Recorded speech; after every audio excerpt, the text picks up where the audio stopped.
Hi, I'm Julio Ordonez from Pathways Training and eLearning with a new video about eLearning authoring tools. This time, I bring you the first in a series of videos in which we'll see the entire process of developing an eLearning module in Articulate Storyline. Alright, first things first. Here at Pathways, we believe that it is really important to nail down the content, the graphic design, and layout of the majority of the module during the storyboarding process, before getting to work in Storyline.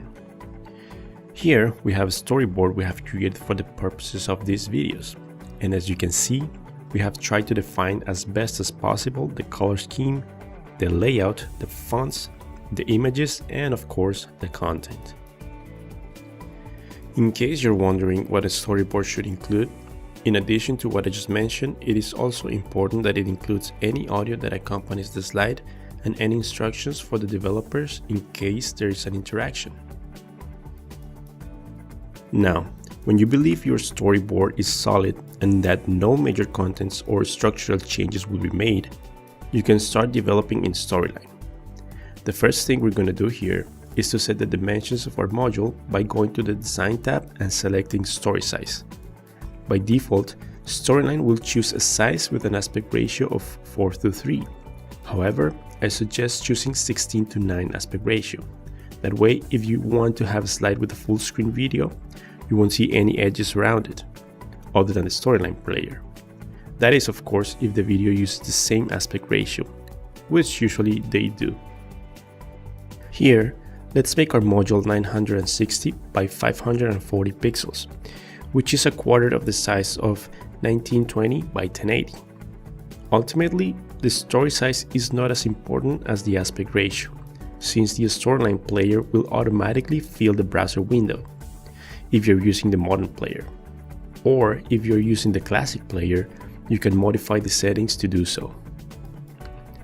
So, now that we have set our module to the desired size, we can now start modifying the Slide Master by going to the View tab and selecting Slide Master. In here, you can see the Slide Master and the different layouts you can choose from to develop the eLearning module. You can either modify the existing Slide Master and its layouts, or you can duplicate or create a new Slide Master. That's definitely up to you if you think you will be using more than one Slide Master. Here we can start adding shapes and colors, and you'll see how all the layouts will now use the assets you have included in the Slide Master, so be careful of what you add.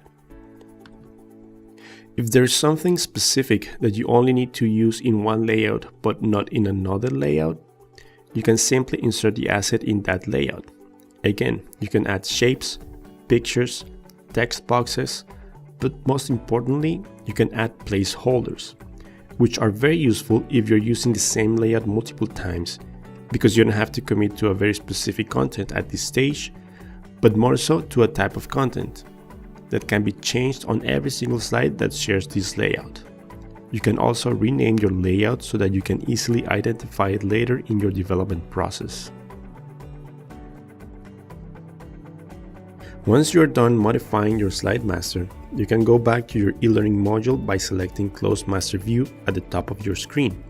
Don't worry, you can always come back to the Slide Master if you need to make any modifications. Finally, to make use of the Slide Masters, you can select New Slide, Blank Layouts, and select the type of slide you want to create. Or, if it's a slide that's already been created, you can change the layout by selecting Apply Layout and then selecting the one that you prefer. So, that's it for today's video. I hope these tips help you achieve a more streamlined process for developing eLearning modules. If you like this video, please make sure to hit the like and subscribe buttons. And if you're curious about how this video series will turn out, click on the bell to receive notifications when new videos come out. Also, follow us in our social media. The links are in the description below. Thank you, and until next time.